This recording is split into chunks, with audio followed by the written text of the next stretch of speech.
That's no moon. It's a space station. It's too big to be a space station.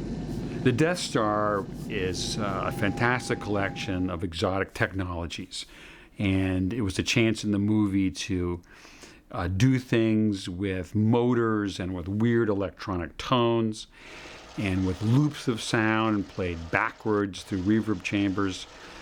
Because this was a powerful place with all kinds of technology, you could practically justify any kind of interesting sound. And therefore, I had kind of a field day with it. The thing that was unique about Star Wars was, previously there had been some interior spaceships done in movies and TV shows and stuff like that. But the Star Wars films, and particularly the Death Star, were different than probably anything that had been done before. The Death Star was just massive. It was like, you're inside of a massive battleship. And not just a large room, but many rooms and corridors. And if you look at sort of like the 2001 type of stuff, that is sort of like narrow corridors and bigger areas, but this was beyond that. And that was, I think, a brand new idea. The Death Star had to sound powerful above all else, and so underneath most of the ambiances in the Death Star, there's a rumbly kind of sound. Usually it's modulated up and down in some way, so it's not just a constant rumble because that becomes boring. But there was always an attempt to have sounds flowing as if the Death Star was always doing something. There was some kind of transition in energy taking place. And you went from environments, from corridors to the elevator to the detention area to the trash compactor. Each place was different, and there was gradations of mechanical and electronic sounds that were used to orchestrate all of that. And one of the ways we elaborated on the scale, or added to the scale, was like the shot, sort of the Tarzan kind of shot of Luke and Leia swinging across that massive chasm there inside that chamber. That was originally a much sort of smaller set, still good size, but much smaller. It didn't go down very far because, the actors could have been hurt and all that sort of stuff. So that was a painting extension that we composited in, so it looked like it was actually much bigger than it really was. Obviously, there's hundreds of sounds associated with all the scenes that take place in the Death Star. But what would any Star Wars movie be without two of the most principal ones, which are the blasters and the laser swords? I still call them laser swords, by the way, because that's what they were called in the original script. The sound of the blasters was discovered by accident. I was on a hike with my family. We passed underneath the guy wires of a radio tower. I bumped against it, and the wire made a twanging sound. And I said, "Oh my gosh, that's a laser gun." And that wire on that particular radio tower became the basis for all the blasters. The other principal sound for the weapons is, of course, the lightsaber. And the lightsaber, oddly enough, was the first sound I ever made for the Star Wars films.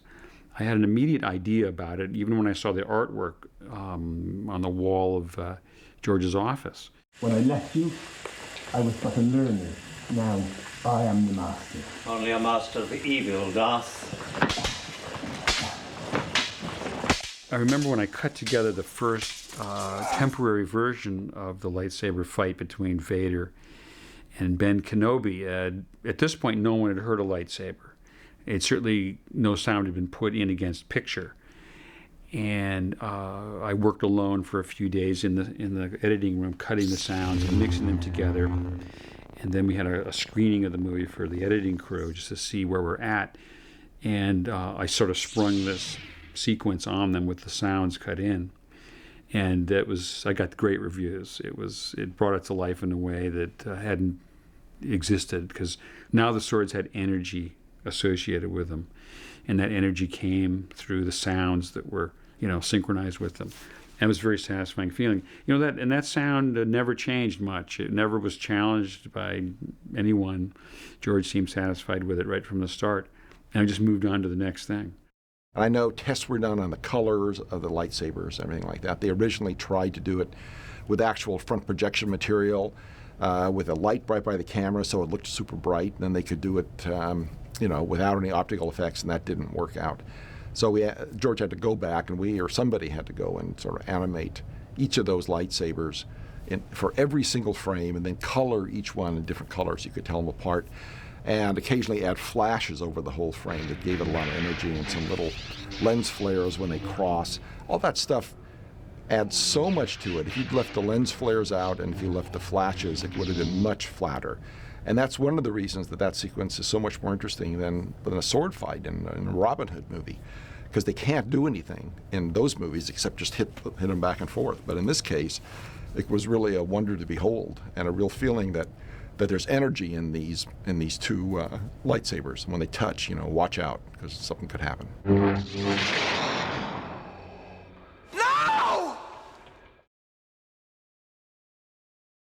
When I met George, he was interviewing with Brian De Palma because he doesn't like to talk.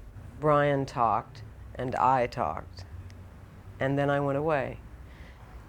And he just was the guy with the beard that didn't talk. And then I got a call back. I felt I'd made very little impression on or around him. And then I met him again for a taped interview, and he might have said 10 words. He's quiet, I think, at work. Somebody visited the set. I believe it was a reporter. And after 3 days, they said, "Which one is George Lucas?" He's a totally visual guy. He thinks, I think, in visual metaphor, and he remembers things the way they look and how it impacts on him. I had gone to see them score the film in London, and they played me my theme. Everybody should have their theme. He was great fun that way, the player theme, because he's very childlike. And I was watching the movie, and they had some temp track with Holtz, the planets, playing over this unbelievable spectacle.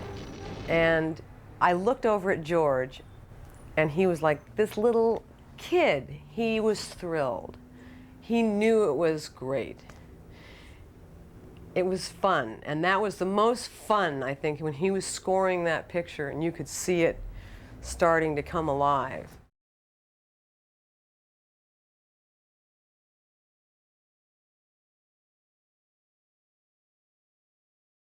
We've closed the spaceport at Mos Eisley and started a search operation.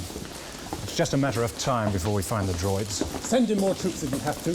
It's her hope that data being used against us, which is the pillar of her resistance to our mind probe. Till then, we waste time with Governor Tarkin's foolish plan to break her.